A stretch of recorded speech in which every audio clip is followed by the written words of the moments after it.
Precisely 2 weeks after Ada and Dozie were buried next to each other, something strange and mysterious began to happen in the village of Iyat.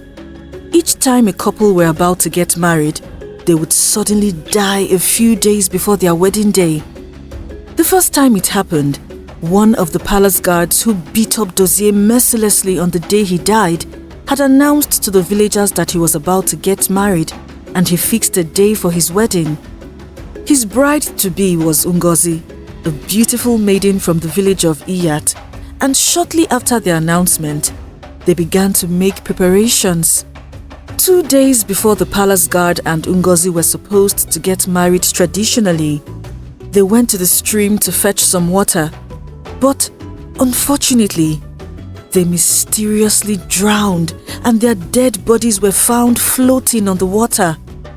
When the villagers of Iyat heard what had happened, they just believed that their death was unfortunate, and some of the villagers rumored that the palace guard and his fiancée had died because the palace guard had a hand in Dozie and Ada's death. After the death of the first couple, the villagers mourned them just as they had mourned Ada and Dozie, and they buried them by the riverside since they died in the water, as it was the tradition of the village of Iyat. To ensure that Dozie's angry spirit was not avenging his death, the family members of other palace guards went to a dibia to make charms that would prevent them from dying if Dozie's spirit tried to kill them. No one knew that what they were dealing with was not just an angry ghost, but a curse. Just when the villagers were getting over the death of the late palace guard and his bride-to-be, another tragedy struck the village of Iyat. There was a popular couple in Iyat named Ozo and Nnenna. Nnenna and Ozo were also struggling couples who were trying so hard to save some money for their wedding. About a month after the palace guards and Ngozi died, Ozo and Nnenna were able to save up the complete amount of money they needed for their wedding, and they began to make their preparations. After all the preparations had been made, all that was left was for Nnenna and Ozo to just get married. But a day before their wedding, Nnenna died in her sleep in her parents' house, and Ozo also died in his sleep in his parents' house. It was very heartbreaking for both families as they could not handle such pain. The worst was that both Nnenna and Ozo were the only children of their parents, and after Nnenna's old mother saw her daughter's dead body, she slumped and died. So, Nnenna's family had to bury both mother and daughter on the same day. Again, when this happened, the villagers of Iyat still did not realize that the youths who were about to get married were under a curse. They just believed that it was a sad and unfortunate situation, and they did their best to console the families.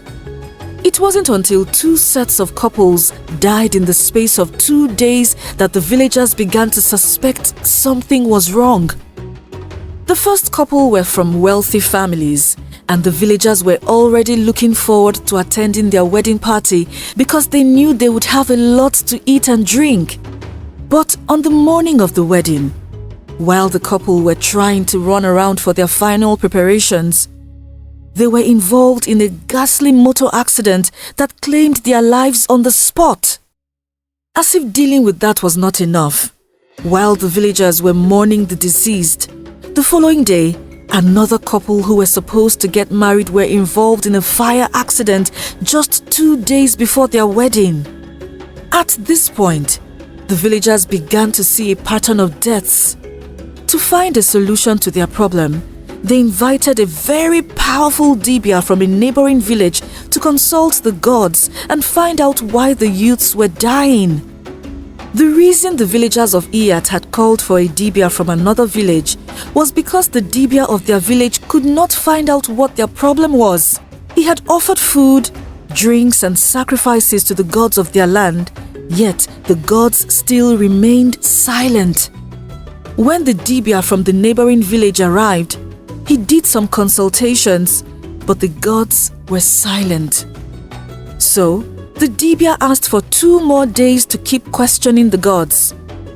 From all the villagers and the king had told the Dibia, he could tell that the gods were angry, hence their silence over the issue.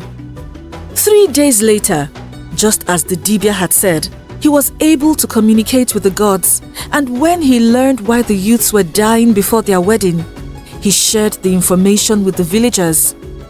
My dear brothers and sisters, we are gathered here today because we all have a problem. One that has caused us so much pain and tears, the Dibia said. Thankfully, I was able to consult with the gods, and they told me that this village has been cursed. If the curse is not broken, no one in this village, both young and old, will make wedding preparations and leave to attend their wedding.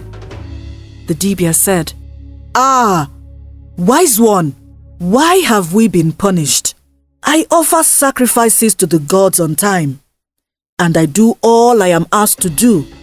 The king said, Please, tell us why we have been punished. I can no longer fold my hands and watch as the youths of my village drop dead whenever they are about to get married.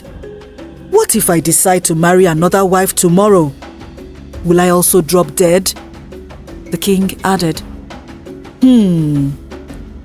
According to what the gods said, the cause of the village's problem is from this palace.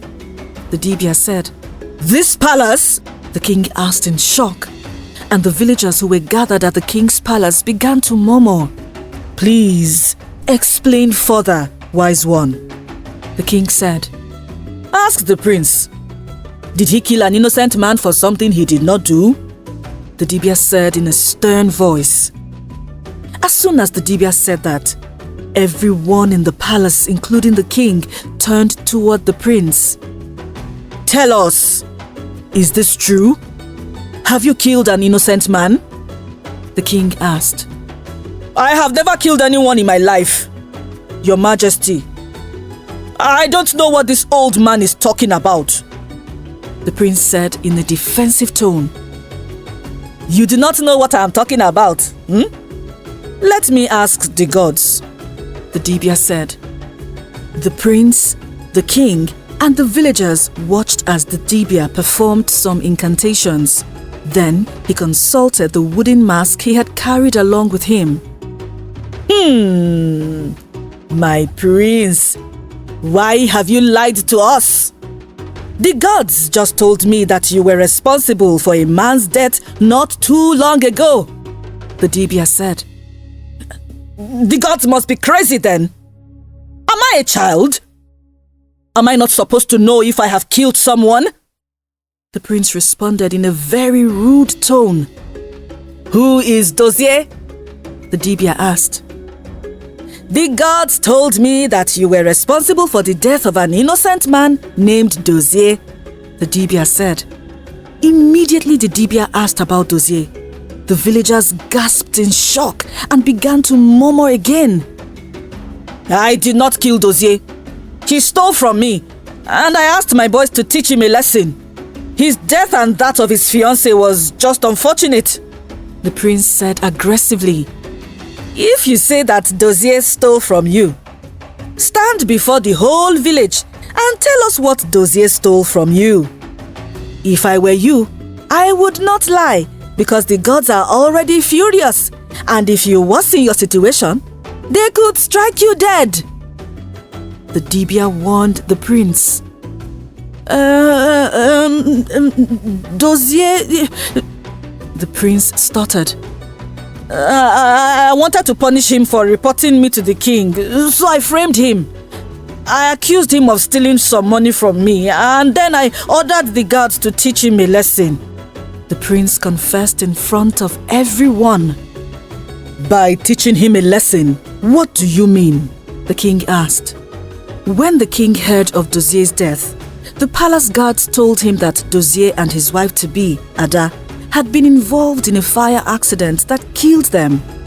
The king had no idea that the prince had a hand in the tragedy that had happened. I asked them... Dozie stuttered. Don't waste our time.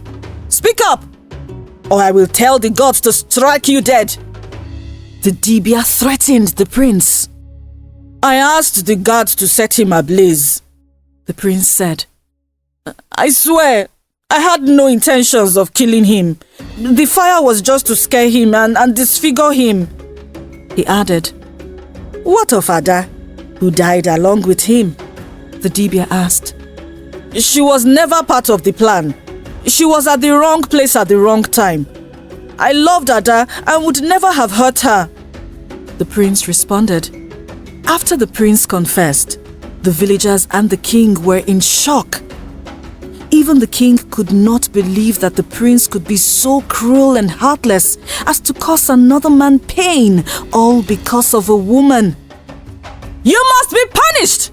You will not go scot-free! The villagers began to shout. Silence! The king yelled, and the villagers stopped talking. Wise one, I am shocked at my son's atrocities, and I will surely punish him for it. But our problem now is, what do we do to break this curse? The king asked. My king, may you live forever. You don't have to punish your son. The gods have already prepared his punishment. When a village has a problem, a wise king doesn't ask about the problem alone. He asks for the solution too. You are a wise king, the Dibia said. I consulted with the gods, and they said that the only way the curse can be lifted is if your son is sacrificed, just the same way Ada and Dozie were killed, the Dibia said. You want me to sacrifice my only son? The king asked in shock. Is there no other way? There must be something else I can do, the king added. My king, this has absolutely nothing to do with you. Your son killed 2 innocent people, and they cursed the land before they died. To lift the curse, we have to sacrifice the killer. It's the only way it can be done. If this is not done, you will have more couples dying before their wedding. A lot of calamity will befall this village, and when that happens, you will not be able to contain it, the Dibia said. Have you seen what you have brought upon yourself? Your greed cost you this. All I did was ask you to pick a beautiful maiden in our village and marry her. But out of all the beautiful and single maidens in this village, your covetous eyes fell on another man's wife, and out of greed, you killed her husband. The king spoke angrily to the prince. I'm so sorry. Please, people of Iyat, forgive me. I acted like a child. The prince went on his knees and began to beg his father, the villagers, and the Dibia at the same time. If the gods want his blood, then he should be sacrificed. We will no longer suffer for his sins, one of the villagers said. Yes, I agree. You thought you were above the law, and that's why you killed an innocent man and thought you could get away with it, another person from the crowd said. With that, the villagers began to riot, and they told the king that they would only leave the palace if he allowed them to take the prince to the village square and burn him to death, just as he had ordered for the guards to burn Dozie to death. At first, the king wanted to refuse, but when he saw the villagers' anger, he was forced to let them take the prince. Please, my king, help me. Don't let them kill me. I don't want to die. The prince begged the king as the villagers took him away, but the king said nothing. After the angry villagers took the prince to the village square, the king cried bitterly. He was heartbroken that his only son had to be offered as a sacrifice to the gods, but there was nothing he could do to stop his son's death. About an hour after the prince was taken away, the news reached the king that the prince had been burned to death at the village square and that they were bringing back his corpse. 2 days after the prince died, The villagers buried him deep in the forest outside Iyat. They did this to show that even his spirit was not welcome in Iyat.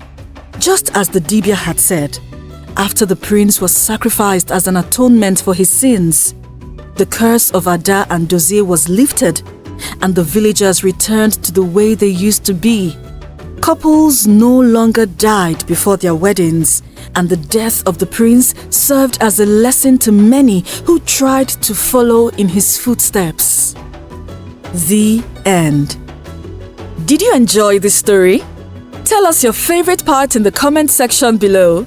Please like, share and subscribe to our channel. The village of Ashi Also, was a small, do not forget to follow our village channel on blessed with Facebook and crops, Instagram. clean water, Thank you fertile and see farmlands you in and the next different video.